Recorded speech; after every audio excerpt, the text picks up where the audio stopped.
And we're back, and this time we are joined by Magnus Carlsen, who's just defeated Teimour with the white pieces and in a classical game, picking up a very important 3 points. How are you feeling?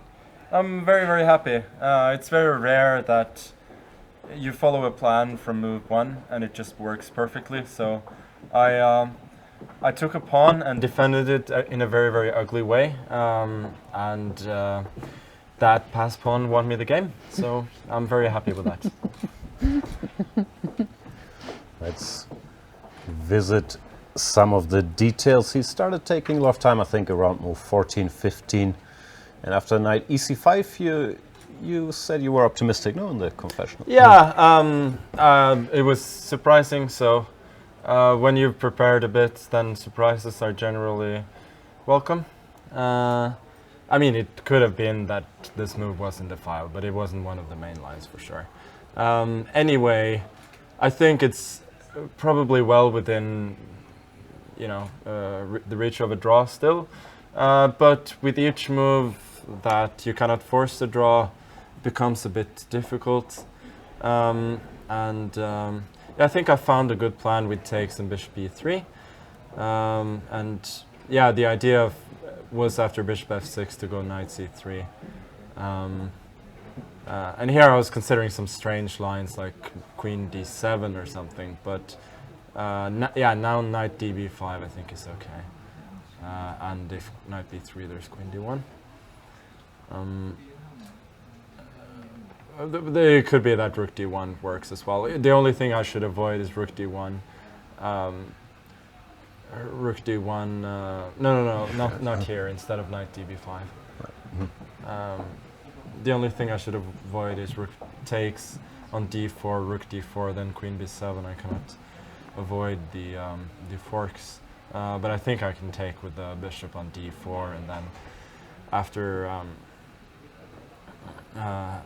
knight b3, there's bishop d7, which I think works. Knight e2. I get an endgame, a pawn up. Anyway, so but here, a bishop f6, knight c3, queen b7, queen b1 was my idea, and then again I'm intending to play knight b5, and these bunched up knights are really potentially really ugly for black. Maybe there is some concrete solution, but unless there isn't, I think having the knight on c3 is better than on d2. So I think he made a good choice there, at least practically speaking. So okay, let's move a bit forward. Rook e1. King f1 is really ugly, but it was the only chance I saw. I think if I trade on c5, he's just too active. I really don't want to give up that bishop if I don't have to, and I didn't see any other reasonable plan than putting the rook on c1. Here again he had a lot of options, but it's always unpleasant when you have to calculate a bunch, and the most you can hope for is a draw anyway. Anyway, he decided just to make waiting moves after a long time, which, to be fair, he could have done immediately. Like somebody like Nepomniachtchi probably would have just made these moves immediately, and then he would have had half an hour more at the end. But that's not the way everybody plays.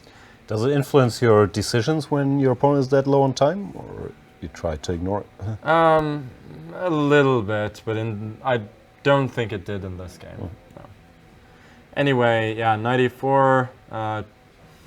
I wasn't completely sure, but it feels great to exchange a few pieces, and with every piece exchanged, in general, the b pawn becomes more and more of a factor. He did have some tricks here, of course. Rook a7, knight d2. But when your opponent puts the queen on d7, you sort of think he might have a plan, because rook a7 is a bit too obvious. But I think rook a3 is a perfectly decent move. Rook a3 actually. Oh, it says rook a4. Okay.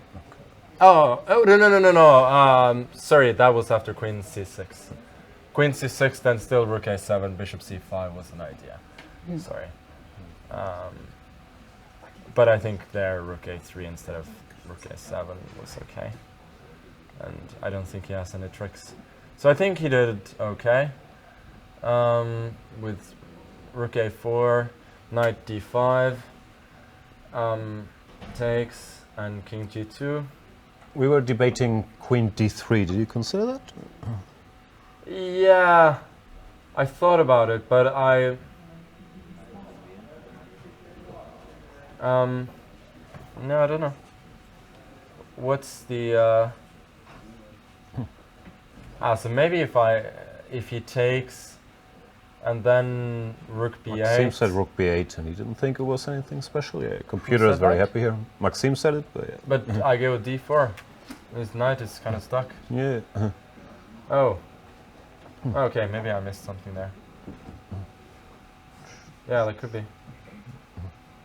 Anyway, what I was happy about here, and also what he talked about after the game, is that his pieces are basically perfectly placed here, and virtually any move will worsen his position. And I guess the position is still kind of a draw, but with little time, it's really hard to just sit and make waiting moves. So that's why, yeah, queen c6 I thought was okay, but then after rook a7, I felt like he should just return with the queen and ask me what my idea is. Probably would go, as he mentioned after the game, some h4 and then maybe king h2 at some point, maybe queen d3. It's really unpleasant, but could hold. Anyway, after what he did, g5, I don't think he can save the game. I mean, I thought for a bit here, but I think this sequence is more or less forced. I don't think he can. I mean, he has queen b4 there instead of this, but then I go rook a8, and with the rook exchange, I don't think there are any chances. Anyway, yeah, this b5 was nice, of course. If he takes knight d4, then queen e5, rook d7, queen e4, king g1. There are no tricks as far as I can see. Rook b8. There is, for instance, knight c2, and he just has nothing. Oops. Yeah, rook a8, queen b2 as well there, or rook a7. There is just nothing for black there. You looked upset when the game was over. Were you angry you missed something, or did we just read it wrong? I think you read it completely wrong. I was very happy. Different facial expressions. So the big question as usual, are you staying up tonight to watch basketball, or is that unprofessional? Oh, no way. I mean, I've done that before, but 3 is just a bit too late. So. I'll watch the game first thing in the morning. Not gonna check my phone, nothing. Just gonna spend the first 1.5 hours of my day watching the game. Sounds like a plan. Thank you so much for joining us. Thank and you. Enjoy. Thank you.